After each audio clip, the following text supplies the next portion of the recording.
Aturaken pambagi wilujeng rawuh. Katur dumateng para tamu sinedahan kakung miwah putri ingkang winengkuing Suka Basuki. Sumrambahipun katur dumateng keluarga agung pisan Sutrisno. Nuninjih keluarga agung swargi Bapa Kasimin saha Ibu Rabiem ingkang pilenggah wonten ing laladan Ngrembun RT Setunggal RW 6 Sindon Ngemplak Boyolali. Mugi keparangna panjenengan sadaya kasuwun lelenggahan kanthi suka renaning penggalih. Hangrantos tumapaking tata cara upacara wisuda tali dharma ya ngunduh mantu. Mugi kang kamangkih lampahing tata cara upacara wisuda tali dharma kang kadanan dening keluarga agung Bapak Trisuhadi saha Ibu Tuminah.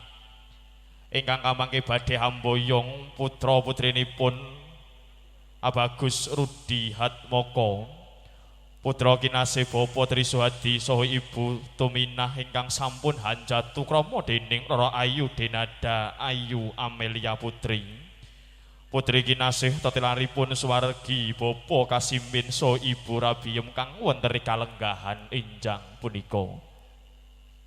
Pramila kang kamangkih para tamu sinedahan mugi keparana panjenengan lelenggahan kanthi sukarna mugi purwa madya usana sageta wilujeng nir ing sambikala nuwun matur nuwun.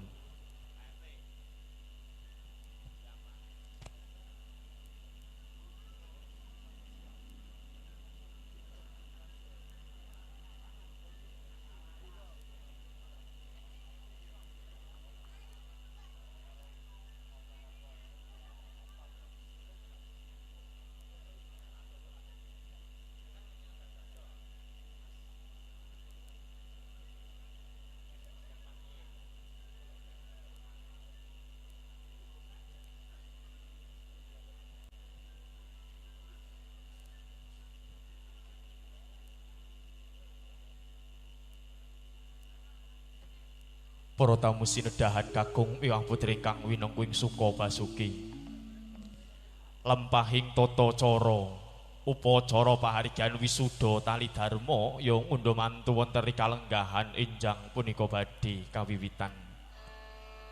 Pramila tansah nyuwun wonten ngarsa dalem Gusti kang hakarya jagat mugi tansah sesanti kamulyaning.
Kula nuwun. Assalamualaikum warahmatullahi wabarakatuh. Kawilujengan katentreman tuwin kabagas warasan. Sih wilasa saha berkahing Gusti kang Maha Agung mugi tansah kajiwa kasarira dumateng panjenengan sadaya lan kula. Para pinisepuh sesepuh ingkang satuhu pinektenan. Sumrambahipun katur dumateng para tamu sinedahan kakung miwah putri ingkang winengkuing Suka Basuki. Murwakani hanggen kula matur sumangga panjenengan sadaya kula dherekaken tansah manengku puja hastawa puji hastuti.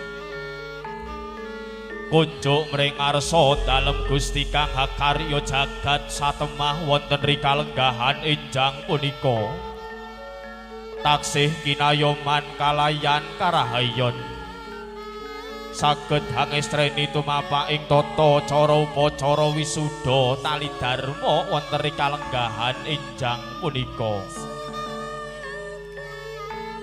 Solawat tuwin salam sumangga panjenengan sadaya mugi katetepna dumateng junjungan Nabi Agung Muhammad sallallahu alaihi wasallam ingkang panjenengan sadaya lan kula tansah antu syafaatipun wonten ing alam donya punika tumengking yaumil kiamah. Para tamu sinedahan kakung miwah putri ingkang winengkuing Suka Basuki Pradapa kepareng saking keluarga agung Bapa Trisuhadi saha Ibu Tuminah. Kula minangka jejering pambiwara badhe ngaturaken menggah lampahing tata cara upacara wisuda tali dharma. Ya ngunduh mantu Bagus Rudi Hatmaka putra kinasih Bapa Trisuhadi saha Ibu Tuminah. Ingkang sampun hajatuh rama dening Rara Ayu Denada Ayu Amelia Putri. Putri kinasih tetilaranipun swargi Bapa Kasimin saha Ibu Rabiyem wonten kalenggahan enjang punika. Minangka purwakaning tata cara upacara sepisan ninjih pambuka. Tumuli pamboyonging Sekar Mayang Kalpa Taru Dewa Daru Yojaya Daru kang kamangke badhe kasarira rinje panjenengan Bapa Sutresna kang kamangke jinajaran Bapa Budi Taruna sekalian garwa ingkang kamangke badhe amboyong Sekar Mayang Kalpa Taru Dewa Daru Yojaya Daru kang kamangke badhe hamapak risang temanten kekalih saking madyaning sasana panti palereman tumuju sasana paharigyan. Daya-daya lumaraping risang temanten kekalih saha pisan sutresna ingkang taksih cumandha wonten ing papan palereman. Girya kang kamangke badhe ngadani lampahing tata cara upacara pasrah saha panampi. Ingkang badhe masrahaken risang temanten kakung saking keluarga agung Ibu Rabiyem.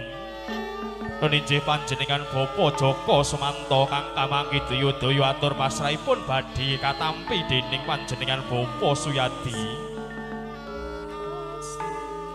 Purna lampahing tata cara upacara pasrah saha panampi. Tumuli badhe ngadani lampahing tata cara upacara adat wisuda tali dharma nulinjih tata cara upacara gebyokan saha ngunjuk tirta wening.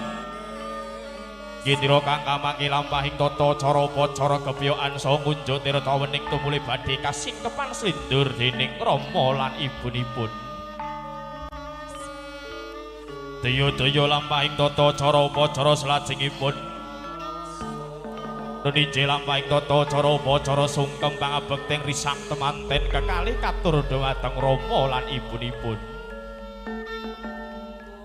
Keparana lampahing tata cara upacara salajengipun nuninjih panembrama saking keluarga agung Bapa Trisuhadi kang kamangke badhe paring atur pangandikan pambagi harja wilujeng.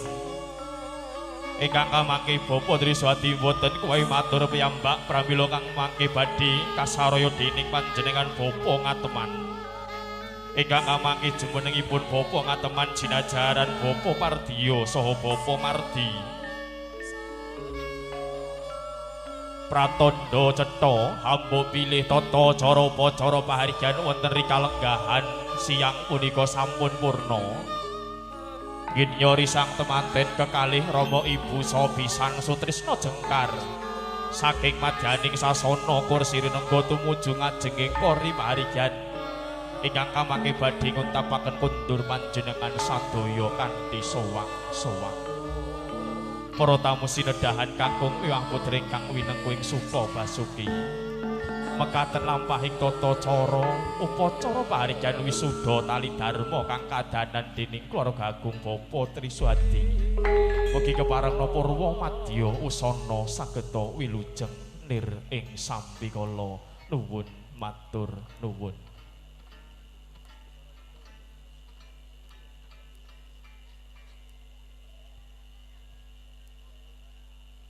Para tamu sinedahan kakung Hyang Putri ingkang winengkuing Suka Basuki.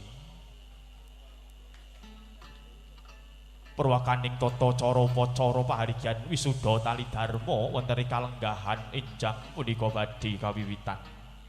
Pramila tansah nyuwun wonten ngarsa dalam Gusti kang akarya jagat.